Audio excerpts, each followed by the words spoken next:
médica de Dermaten Clínicas. ¿Qué tal? Gracias por acompañarnos. Muchísimas gracias a ustedes por invitarme. Esto ocurre mucho, bajar la guardia, como dice mi compañero Tomás, cuando vemos que están las nubes, que está nublado, como en algunos puntos de Canarias en esta jornada, tendemos a no ponernos protección solar. Bueno, vemos que está muy blanquita de piel, como nosotros, que estamos todavía que no nos ha dado el sol nada, pero claro, en su caso normal, porque si no, no cundiría con el ejemplo. Hay que dar ejemplos, efectivamente. Mira, eso es muy frecuente, además es la típica, el típico pregunta de los pacientes todos los días, porque igual que aquí y allí, la panza de burro es lo típico de Canarias y la gente del norte, típico comentario de paciente del puerto que me viene quemadísimo a la consulta, me dice, es que mira, salí, estaba todo nublado, la panza de burro, no me puse el fotoprotector porque iba a salir solo media hora y vienen quemados. Entonces, por mucho que haya nubes en el cielo, veas que está medio nublado o que la temperatura no es muy cálida, incluso en invierno, la radiación ultravioleta con la que contamos en Canarias es que es extrema y muy extrema durante todo el año. De toda Europa somos la comunidad que tenemos la radiación ultravioleta durante 365 días del año más alta. Y cuando está nublado el cielo, significa que se está filtrando un 20% de esa radiación ultravioleta, con lo cual el resto del 80% de esa radiación extrema nos está llegando y puede perfectamente quemarnos y nos puede generar esa quemadura solar que va a duplicar el riesgo de tener un carcinoma no melanoma o un melanoma. Entonces, en Canarias, en el día a día, 365 días del año. Sorprende esto, doctora, buenos días, porque pese a que en Canarias tenemos pues eso, la buena temperatura todo el año, por tanto, exponencialmente el riesgo es mayor. Hablamos siempre que llega el verano, de forma frecuente el resto del año, de la importancia de cuidar la piel. Y hace muy poquito, a finales de mes, veíamos en redes sociales a un futbolista, a Marcos Llorente, que presumía precisamente de coger sol de forma continuada, sin protección, y de hecho decía que eso de que el cáncer de piel puede venir por el sol es falso. De hecho, el Ministerio de Sanidad tuvo que salir incluso a desmentirlo. Hemos llegado hasta este punto. Vamos a recordar, vamos a ser un poco pedagógicos de por qué efectivamente esto es un bulo y esto va contra nuestra salud sobre todo. Hombre, está claro que cada vez que hay un tema de salud, pues siempre salen las personas que no tienen ningún tipo de formación opinando, ¿no? Es como en el COVID quien aconsejaba que se le bebiera lejía o quien sale en redes sociales con un coche a 250 por hora. Cada uno puede escoger de lo que quiere morirse. Pero es verdad que ese tipo de testimonios, el problema es que pueden generar mucho daño, sobre todo en gente joven o en gente que se cree las cosas a pie juntillas. Y por supuesto que tomar sol sin protección y tener una quemadura solar duplica tu riesgo de tener un carcinoma cutáneo, melanoma y no melanoma. Y tenemos que recordar que el melanoma es el cáncer de todo nuestro organismo más maligno. Imagínate que el tipo de cáncer en digestivo, en cáncer de mama, en cáncer de colon, se mide en centímetros para el estadiaje y en el melanoma las medidas son en milímetros por el potencial de malignidad que tiene cada célula. Estamos hablando de metástasis en sistema nervioso central, en pulmón y en hígado. O sea, un melanoma te mata y duplica el riesgo de tener un melanoma en tu vida, el tener una quemadura solar, sobre todo en la infancia. Entonces, este tipo de enunciaciones, pues igual que quien dice que bebas lejía para luchar contra el COVID o quien te dice que fumar es súper bueno para tu salud respiratoria, ¿sabes? Son cosas que es que ni merece la pena prestarle atención porque ese tipo de gente, la pena es los que lo sigan, pero tienes que remitirte a las fuentes correctas. Vamos a desmentir otro bulo que circula también en torno a esto, que tiene que ver con la protección con la crema solar, que tiene un factor de disruptor endocrino. Vamos a explicar esto para también desmontar esa idea que circula muchas veces por ahí, por redes sociales, y que hay que explicarla también teniendo esa información científica. Todas esas sustancias químicas que son disruptores endocrinos son sustancias que, por desgracia, pues nos hemos visto a lo largo de las últimas décadas más expuestos a ellas, en cosméticos, en alimentación, en el aire que respiramos, en los plásticos en los que cocinamos, en el teflón de los electrodomésticos y de las cacerolas. Es decir, las sustancias químicas disruptoras endocrinas están en nuestro ambiente de forma ubicua, pero la legislación actual con la que contamos en Europa y en España particularmente hace que los productos cosméticos que contienen sustancias catalogadas como disruptores endocrinos sea a unas concentraciones tan pequeñas que realmente no suponen ningún riesgo para la salud, teniendo en cuenta que la mayor parte de los laboratorios cosméticos, no solo de fotoprotector, sino del resto de productos cosméticos, champúes, cremas hidratantes, lociones, cremas corporales, faciales, ya hacen productos libres de disruptores endocrinos, iguales que los plásticos y las cacerolas ya vienen casi todas libres de teflón, los plásticos ya están libres de BPA, porque los disruptores endocrinos son sustancias que en contacto, en concentración suficiente, pueden generar problemas a nivel hormonal en nuestro organismo, a nivel de desarrollo, en los niños, a nivel tiroideo, a otros muchos niveles. Pero por suerte, en nuestro entorno, en Europa y en España, la exposición cosmética a los disruptores endocrinos debería ser la que menos nos preocupe. Alimentación, etcétera, mucho más importante. Doctora, ¿cómo compaginar los beneficios de tomar el sol y la vitamina que nos aporta con cuidar nuestra piel, con no exponernos o no contribuir a poder desarrollar en el futuro un cáncer de piel? El sol tiene muchísimos efectos positivos sobre nuestra salud, es decir, está el efecto negativo del cáncer y el fotoenvejecimiento, hablando ya de cosas más banales, pero la regulación a nivel de nuestros ritmos circadianos, la síntesis de vitamina D e incluso sobre nuestro estado de ánimo, liberación de melatonina es muy importante. Entonces, por supuesto, estar expuestos al aire libre es importantísimo para nuestra salud general, pero tenemos que hacerlo con cabeza. Entonces, hay muchos pacientes que se llegan a obsesionar y me llegan a la consulta y dicen, es que yo ya no voy a la playa, dejé de hacer deporte al aire libre, estoy todo el día encerrado en mi casa. No, el haber tenido un carcinoma no significa que te tengas que encerrar en una cueva, porque van a ser peor los efectos negativos que tenga el déficit de vitamina D, la alteración de tu ciclo circadiano y tu estado de ánimo, que te puedes deprimir, que el hecho de volver a tener un carcinoma vasocelular, por ejemplo. Entonces, es importante exponernos evitando la franja horaria del centro del día entre las 2 y las 4, fotoprotector factor 50 y reaplicarlo de forma correcta cada 3-4 horas. Y además, si portamos sombreros, gorras, medidas de vestimenta, camisa de manga larga con filtro solar, para así hacer una protección extra, mejor que mejor. Nombraba usted a lo largo de la entrevista que estamos manteniendo el carcinoma, el melanoma. ¿Qué diferencia hay? Hay dos tipos de cáncer de piel en los cuales la radiación ultravioleta juega un papel fundamental. Hay dos ramas, ¿no? Está el carcinoma cutáneo no melanoma y el carcinoma cutáneo tipo melanoma. Así, grosso modo, el carcinoma cutáneo no melanoma se puede diferenciar en dos grandes grupos, que sería el carcinoma vasocelular, que es el más frecuente a nivel de todos los carcinomas de todo nuestro organismo, y el carcinoma epidermoide. Estos dos tipos de carcinoma no melanoma suelen tener un curso más indolente, suelen ser más, entre comillas, benignos, mientras que el carcinoma tipo melanoma o el cáncer cutáneo tipo melanoma es mucho más maligno. Así, grosso modo, el melanoma suele derivar de lunares, esas manchitas oscuras o marrones que nos salen en el cuerpo. Si una maligniza se vuelve más roja, más azul, pica, sangra, duele, crece, todo eso es un signo de malignización de un lunar. Un lunar benigno que podemos tener desde nuestro nacimiento se puede convertir en un melanoma o bien aparecer un melanoma de nuevo, de una piel normal, de repente aparecer ahí un melanoma.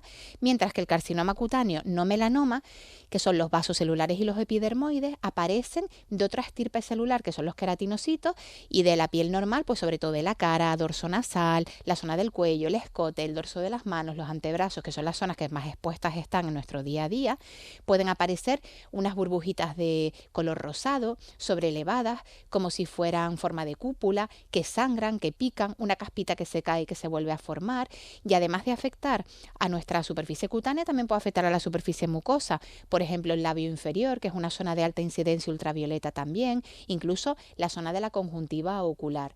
Entonces, de cara a aspecto, el melanoma suele ser oscuro, marrón, una lesión que pica, sangra, duele, cambia de forma o de color, y los carcinomas no melanomas, como epidermoides o vasocelulares, suelen ser más rosaditos y se suelen iniciar como caspitas que se caen, que se vuelven a formar, que se caen, que se vuelven a formar en zonas expuestas. Y de cara a pronóstico, mucho peor el pronóstico y más peligroso el melanoma que el carcinoma cutáneo no melanoma, específicamente el vasocelular, que suelen tener un curso muy indolente. Hay que quitarlos porque son carcinomas al final, pero realmente difícilmente una persona se va a morir fruto de un carcinoma vasocelular. Qué bien explicado, que nos gusta mucho esto didáctico para visualizarlo también, ser conscientes de los riesgos y la importancia de cuidarnos sin tampoco desaprovechar todos los beneficios que nos aporta el sol y estar al aire libre. Hay muchas dudas también respecto a mencionaba antes la protección 50, hay gente que la compra de 30 o que lo compra en un bazar y no en una farmacia. No sé si hay diferencias a la hora del lugar en el que uno lo compra también, doctora, para garantizarnos un beneficio y que ese bronceador, ese protector solar, mejor dicho, que compramos, no nos va a hacer ningún daño, por mucho que lo echemos.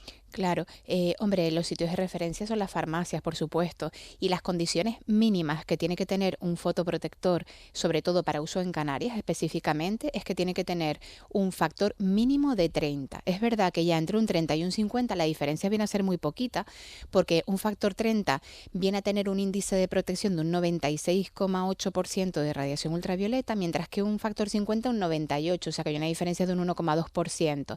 Hay una escalada muy amplia entre factor 0 y factor 30, pero a partir de 30 se estabiliza la curva y ya viene a ser igual. Pero otras condiciones que tiene que reunir es que tiene que tener protección de amplio espectro, como mínimo ultravioleta A y ultravioleta B. Por supuesto, si ya tiene protección frente a radiación infrarroja y luz visible, mejor, sobre todo de cara al fotoenvejecimiento, ya que me tomo el tiempo de ponerme una crema todas las mañanas, pues ya que me proteja no solamente frente al cáncer, sino frente a las manchas y las arrugas. Y es importante también, sobre todo si uno hace deporte al aire libre, que sea resistente al agua, waterproof o water resistant, dependiendo de si resiste 40 o 80 minutos de exposición al agua. Y, por supuesto, intentar realizar la correcta reaplicación del fotoprotector, porque hay personas que piensan que por comprar factores más altos van a estar expuestos durante más tiempo, pero tenemos que ser conscientes de que a las 3-4 horas de la aplicación se está perdiendo un 50% de la protección del fotoprotector. Y, por supuesto, lugares de referencia, las farmacias, porque es verdad que también los venden en supermercados, también los venden en bazares, en sitios de jardinería. O sea que, ¿qué es lo que ocurre? Que no es lo mismo los niveles de calidad y las pruebas a las que están sometidos un fotoprotector que te vendan en la farmacia de los laboratorios que todos conocemos al fotoprotector que te compras en el bazar donde vas a comprar una espumadera y que a lo mejor ni siquiera tiene una aprobación por la Agencia Europea del Medicamento, sino que son productos de otros países asiáticos. Entonces, tenemos que cuidarnos mucho porque además de los disruptores endocrinos, los perfumes que tienen, los colorantes y los niveles de calidad, el índice de fotoprotección es lo más importante. A lo mejor te vas a la playa, te estás poniendo un factor 50 y no es un factor 50 real. Entonces, farmacia y productos preferentemente que tengan una validación por la Agencia Española y la Agencia Europea del Medicamento. Y además, he escuchado alguna vez estas pastillas o medicamentos también para proteger del sol. No sé si es sustitutivo de la crema o complementario. Realmente es un producto complementario. Yo personalmente no tiendo a recomendarlos mucho en la consulta porque muchos pacientes tienen esa idea de que si se toman la medicación vía oral les va a sustituir a la aplicación del fotoprotector tópico y les genera una falsa sensación de seguridad. Con lo cual yo tiendo a recomendar, además del uso del fotoprotector tópico y las medidas de vestimenta y evitar los rangos centrales del día, el hacer uso de las frutas y verduras de la estación. ¿Por qué? Porque si me tomo una cápsula del fotoprotector marca Menganito vía oral, lo que viene a tener esa cápsula deshidratada y encapsulada es un vaso de gazpacho deshidratado. Entonces, tomate, alimentos rojos y naranjas, carotenos, zanahorias, calabaza, papaya, son además frutas y verduras que son ahora de verano, porque la naturaleza sabe en ese aspecto y nos aporta ahora en esta estación todos esos antioxidantes extra que necesitamos para un extra de protección solar. Entonces, si tomo una dieta rica en carotenos, que debería ser la base de nuestra alimentación, frutas y verduras, pimientos, todo lo que sea rojo y naranja viene súper bien. Siempre mi cuerpo lo va a asimilar de forma mucho más eficiente, además de aportarme otros muchos valores nutricionales como la hidratación, que tomarme un vaso de gazpacho deshidratado. Entonces, yo ese tipo de complementos nutricionales lo veo para gente que tiene una dieta nefasta y es que incapaz de tomarse un tomate al día. Pues si no me queda más remedio, se lo recomiendo. Pero si puedes tomar un vaso de gazpacho al día, siempre va a ser mucho más eficiente suficiente que un complemento vía oral como fotoprotector. Doctora, nos llegan también mensajes de los oyentes, nos preguntan, nos dicen, buenos días, ¿es correcto poner primero la crema hidratante y luego el protector o el protector solo? Es verdad que muchas veces compramos crema hidratante que nos dice, por ejemplo, protección 30 o no suelen ir más allá de 30, pero ¿eso es suficiente? Y el orden también que nos pregunta el oyente. El orden es muy importante y el factor muy importante en Canarias. Realmente una crema hidratante que contenga un factor 30 es suficiente, porque a partir de 30 hay como un plato en la curva de protección y realmente un factor 30 o un 50 viene a ser más o menos lo mismo, aunque yo en Canarias siempre intento recomendar un 50 porque ese 1,2% más pues también cuenta. Pero no hace falta que uno esté capa sobre capa. Si tienes un factor de protección solar, como existen hoy en día en el mercado 20.000, que tienen incluida la fotoprotección, la hidratación, el anti-aging e incluso el maquillaje, con un solo producto lo tienes todo perfectamente en un solo gesto por la mañana.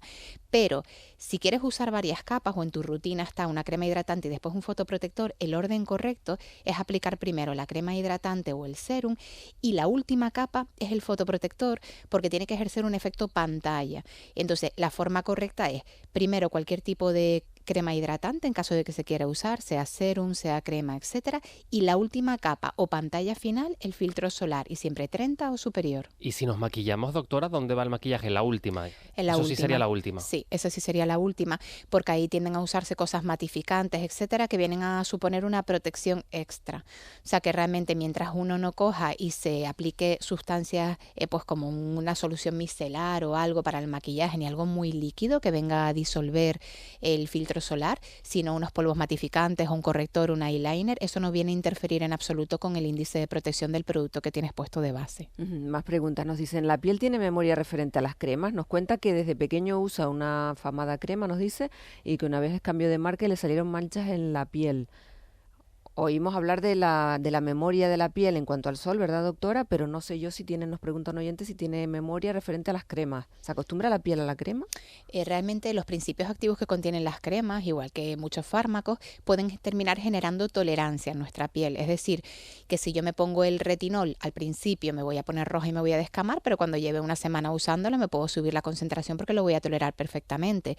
Si yo cada vez que me duele la cabeza y me duele todos los días me tomo 4 paracetamoles, a la semana ya el paracetamol no me va a hacer efecto, sino que me voy a tener que tomar 10. Entonces, ese mismo mecanismo de tolerancia ocurre con nuestra piel. Por eso yo siempre le recomiendo a los pacientes que vayan cambiando las marcas para que así no generemos una tolerancia o acostumbramiento a esos principios activos. Y existiendo tantos principios activos tan beneficiosos como antimanchas, anti-aging, antienvejecimiento, antioxidantes, es bueno ir cambiando. Pero lo que le habrá pasado a ese oyente es que llegó el momento en su vida en el que tenía suficiente radiación ultravioleta acumulada como para que empezaran a aparecer las manchas. Porque es verdad que el hecho de cambiar de producto fotoprotector, a no ser que el nuevo producto que estés utilizando sea de muy baja calidad, realmente no tiene por qué relacionarse con que te salgan manchas. Pero a lo mejor ya llegó tu momento en el que empiezan a verse en la chapa y pintura ese capital solar que tienes acumulado. Otra pregunta, nos dicen en cuanto a la caducidad de los protectores solares, si caduca o vale de un año para otro. Normalmente a partir del año de que el producto esté abierto ya no se puede asegurar uno de que no tenga una contaminación bacteriana, micótica, el producto, porque contiene normalmente aceites o siliconas que pueden ser contaminados. Entonces, una vez abierto no es recomendable usarlo de un año para otro, pero es verdad que no debería durarte un año porque te lo deberías poner todos los días en la cara, en las orejas, en el cuello, hay que gastarlo, o sea, lo importante es que hay que gastarlo. Y para después de la playa, ¿alguna recomendación de algún producto o una crema hidratante suficiente para esa posible, para la piel ardiendo al final, definitiva? Sí. Claro. Lo que pasa es que el After Sun al final ese nombre es una cuestión cosmética. Muchas veces como con el contorno de labios, contorno de ojos y cuello. O sea, es lo mismo, pero con otro nombre para que el marketing haga que vendas otro producto. Entonces, un After Sun viene a ser un emoliente que suele tener suficientes ceramidas, colesterol o triglicéridos o derivados silicónicos o agua para hidratar la piel después de una exposición ultravioleta que va a generar por la radiación infrarroja y por los propios rayos ultravioleta una deshidratación de la piel. Entonces, cualquier crema que tengas en tu casa, si tú coges una pegatina y le pones After Sun, es exactamente lo mismo. Está bien saberlo. Mira, eso que nos ahorramos, y que sí. Nos preguntan si los bronceadores de supermercado, ¿qué tal son? Antes nos comentó también algo sobre este asunto, pero ya que nos preguntan por si se acaban de incorporar a la antena, le respondemos a esta cuestión, doctora. Pues hay marcas que son buenas y marcas que no son tan buenas. Entonces, dentro de los fotoprotectores que se venden en supermercado, intentar las condiciones mínimas, que sean un factor factor 50 y que ustedes puedan leer en la etiqueta que proteja como mínimo frente a ultravioleta A o ultravioleta B y si pueden frente a infrarrojo y luz visible para el fotoenvejecimiento y sobre todo que en algún lado ustedes vean que tiene método Colipa aprobado en alguna entidad que sea europea o española, porque existen productos de supermercado que no siguen los reglamentos a nivel europeo y existen algunos otros que sí. Entonces, que cumpla estos criterios mínimos y que vean que tiene una certificación adecuada en el etiquetado, que ha cumplido los métodos Colipa para ser certificados con el índice de protección que están publicitando. Uh-huh. También nos dicen, buenos días, tengo rosácea en la nariz y voy siempre con la nariz de payaso, ¿qué protección me viene bien? Nos pregunta un oyente. Dermatosis como la rosácea, que son dermatosis fotosensibilizantes, es decir, que pueden empeorar con el sol, pues existen muchísimas, la rosácea, la erupción lumínica polimorfa, otro tipo de dermatosis muy relacionadas con problemas reumatológicos como lupus o fotosensibilidades, hacen que ya para todo el mundo es muy importante la fotoprotección, pero estos pacientes es vital que la fotoprotección sea muy elevada, un 50, y que además usen productos específicos para pieles con rosácea, porque encima la rosácea o la piel rosácea es un sinónimo de piel intolerante, hiperreactiva, son pieles que son tremendamente alérgicas o reactivas a todo, perfumes, colorantes, conservantes, por lo tanto siempre usar productos específicos para rosácea o para pieles intolerantes, sensibles o reactivas, que vienen a ser un sinónimo, y que no se lo pongan solamente a primera hora, sino insistir en la importancia de la reaplicación del producto, porque a partir de las 3 horas ya el hecho de que te esté protegiendo un 50% y más a un paciente con rosácea hace que eso ya no sea efectivo. Bueno, pues muchas recomendaciones, desde luego que aprendemos tanto y mira que hablamos a menudo de este asunto, pero siempre nos surgen dudas. Los oyentes también les agradezco que hayan participado con nosotros en la entrevista porque también son muy útiles que ustedes nos trasladen las preguntas, son siempre lo más importante.